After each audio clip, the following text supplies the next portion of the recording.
토론 면접, 무엇을 확인하기 위함일까요?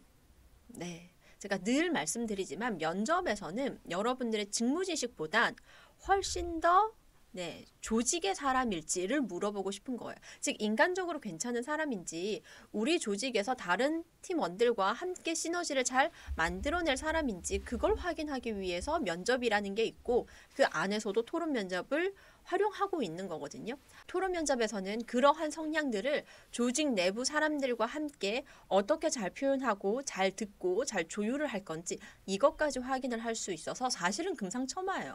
거기다가 주제를 이 직무와 관련된 또는 최근 시사나 이슈 등을 활용을 해버리면 여러분들이 가지고 있는 직무 지식에 대한 수준, 또 그거를 잘 활용하고 전달할 수 있는 것까지 함께 확인을 할 수 있어서 사실은 평가자 입장에서는 너무나 좋은 방식이거든요.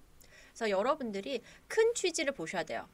즉 조직에 적합한 사람인지, 사람들과 잘 커뮤니케이션을 하는지, 다름에 대해서도 인정하고 수긍하고 때로는 본인의 논리를 투입해서 그 사람을 설득시킬 수 있는지, 그러한 이 본질을 보셔야 되지, 이 주제가 뭐더라, 이 주제에 대해서 막 몇 조 몇 항 막 이런 것들을 외우는데 급급하셔서는 안 된다라는 말씀을 먼저 드리고 제가 시작하도록 할게요. 네, 저와 함께 좀 연습 삼아서 했으면 좋겠다라고 생각한 게 바로 이 낙태법 폐지거든요.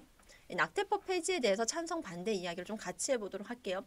첫 번째 친구가 찬성의 입장에서 예를 드는 거예요. 찬성의 입장에서 자, 찬성입니다. 여성의 자기결정권이 존중받아야 됩니다. 라고 해. 자, 그럼 그 다음 누가 얘기할까? 네, 반대 측에서 그 자기결정권이라는 그 키워드를 다른 측으로 해석을 할 수 있지 않을지, 또는 더 중요한 가치가 있기 때문에 이 가치로 이 사람을 설득을 시켜야 할지를 판단하셔서 반대 측에서 이야기를 하시는 게 수월해요. 아니라면 이런 방법도 나쁘진 않아요. 제가 표현했죠. 나쁘진 않아요. 뭐냐면 첫 번째 친구가 자기 결정권이 중요하다라고 얘기를 했어. 그러면 찬성해서 또 다른 친구가 왜 자기 결정권이 중요한지, 또는 왜 지금까지 존중받지 못해서 이러한 부작용이 나타났었는지 등에 대해서 보충 설명하시는 거는 괜찮아요. 그것까지는 괜찮아. 근데 첫 번째 친구가 자기 결정권을 존중해야 됩니다라고 했더니 두 번째 친구가 음지화가 자꾸 되고 있어 라는 식으로 또 다른 거리를 너무 빨리 건드리시면 안 된다는 거예요. 그러시느니 차라리 반대가 나한테 어떻게 다시 재반박을 할 건지를 기다리시는 게 낫다라는 입장이에요. 이해되시죠? 그래서 찬성해서 A를 얘기를 하면 반대 측이 A를 받아가시면서 또 다른 것들을 보충하시거나, 아니면 A를 그 자체를 받아서 다르게 해석하시면 또다시 찬성 측이 그 받아친 A에 대해서 다시금 논리를 이야기를 하거나, 아니면 거기에 또 다른 논리를 플러스 B로 새롭게 덧붙일 겁니다. 그러한 형태로 왔다 갔다 거려야 되지, 순차적으로 꺼리만 얘기하고 이쪽에서도 순차적으로 꺼리 얘기해, 막 이렇게 해서 지금 이야기가 왔다 갔다 거리시면 안 된다라는 거예요. 그래서 여러분들이 처음 준비를 하실 때는 제가 지금 화면에 보여드리는 것처럼 일단 쓸 수 있는 대로 쭉 써보시는 거예요.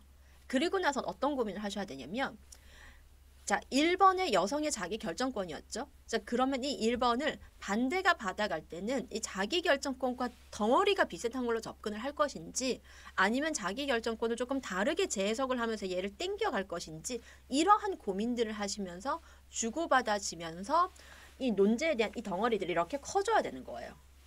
의미 아시겠어요? 자, 예를 들어 볼게요. 쉬운 덩어리 먼저 좀 접근을 해볼게요.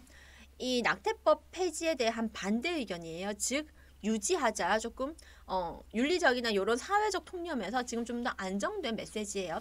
그래서 뭐라고 얘기하냐면 생명은 존중받아야 된다, 생명을 중시해야 된다 라는 메시지를 얘기를 해요.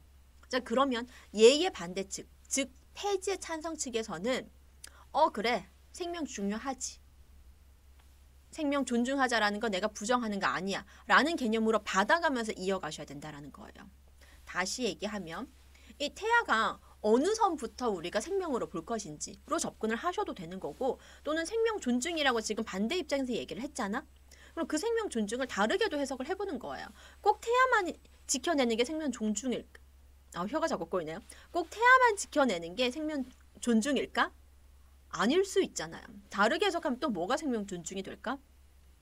맞아, 이 태아가 출생 이후에 만약에 버려진다던가 학대를 당한다던가, 또 태어난 이후에 죽임을 당하면요, 그렇게도 고민을 해볼 필요가 있는 거고, 또는 산모가 원치 않은 임신으로 인해서 아주 극심한 우울증을 겪고 극단적인 행동을 해요. 그렇다면 그 산모의 생명권은요? 이런 고민들을 해볼 필요가 있다라는 거죠. 사실 이 임신 중지 수술은요, 참 큰 딜레마 아닌가요? 저도 이 수업 때 내용을 다루긴 하지만 저도 참 마음이 반반이에요. 한편으로는 이 여성을 좀 지키고 또 여성의 인권을 조금 더 보호하는 입장이 아닌가라는 생각이 들긴 해요. 왜냐하면 현실적으로 특히나 뭐 미성년자나 아니면 미혼인 상태에서 임신을 했을 때 훨씬 더 많은 희생이나 사회적 단절은 사실은 여성이 안게 되는 경우들이 많잖아요. 그리고 아무래도 뭐 육아도 여성이 전담하는 경우들이 많고, 그런데 여성이 지금 원치 않은 타이밍에 또는 상황이 몸의 상태일 때 그것을 여성이 다 끌어안아야 된다라는 게 좀 버겁다라는 생각은 들어요. 좀 안쓰럽기도 하고요. 그런데 한편으로는 생명은 얼마나 소중한 건데, 그렇지 않나요? 이거를 우리가 몇 주 이내는 아직 사람이 아니니까, 몇 주 이내는 아직 생명이 아니니까 버려라고 하기에는 모든 생명이 있죠. 세포에서 시작되지 않나요? 라는 측면으로 바라봤을 때 좀 안타깝기도 하고, 그리고 한편으로는 이런 생각도 들어요. 앞에서도 왜 자기 결정권 얘기가 나왔지만 어른들은 자기 결정권이 있어요. 뭐 알아요. 충분히 인정도 하고요. 근데 또 이걸 또 다르게 해석을 하면 본인의 행동에 대한 책임도 성인이라면 질 줄 알아야 되지 않나라는 생각도 솔직히 좀 드는 거예요. 생명이 너무 소중하니까. 그럴 거면 성인이라면 조심했었어야지. 물론 청소년이나 이런 쪽은 조금 개념을 좀 다르게 가져갈 필요는 있어요. 왜냐하면 청소년들은 아직 성인지나 이게 부족할 수도 있으니까. 그래서 성인이기에 본인의 행동에 대한 책임으로 접근을 했을 때는 또 태아에게 너무 가혹한 살인행위 아닌가라는 생각이 사실은 좀 들어요. 물론 이러한 메시지들이 실제 우리 토론에서도 들어가면 성인은 성인 행동에 대해서 책임을 져야죠 라고 하면서 반대 측에서 얘기를 하면 찬성해서 또 그거 땡겨갈 수도 있기는 해요. 뭐 예를 들어서. 그런데 성인이라고 해서 모두 다가 그러한 인지 상태나 아니면 수준 자체가 다 높지 않다고. 성인도 실수할 수 있고, 또는 성인도 그러한 성이나 이러한 부분에 대해서는 미인지, 미성숙할 수도 있는데, 성인이라는 이유로 성인은 낙태 못해, 네 행동이니까 네가 책임져 라고 하면 어떡해. 그럼 2차적인 문제는 이라고 또 접근을 하실 수야 있겠죠. 물론 거기에 대해서 또 반대가 다시 한번 그 반기를 들 수는 있겠지만, 여하튼 그러한 이야기들이 사실은 참 많이 오가고 있어요. 그래서 이게 딜레마가 아닌가 하는 생각들이 좀 듭니다. 그래서 이 딜레마에 가까운 일들은요, 사실은 좀 특정한 일부 소수 부류에게 좀 강압적인 희생을 강요하기도 하거든요. 그래서 그로 인해서 나타난 법이 그 기준이었나라는 생각도 한편으로 하면서도, 또 생명과 그리고 이 여성에 대한 인권에 대해서 둘 다 좀 고민해 볼 필요가 있는 그러한 사안인 것 같아요. 그래서 저도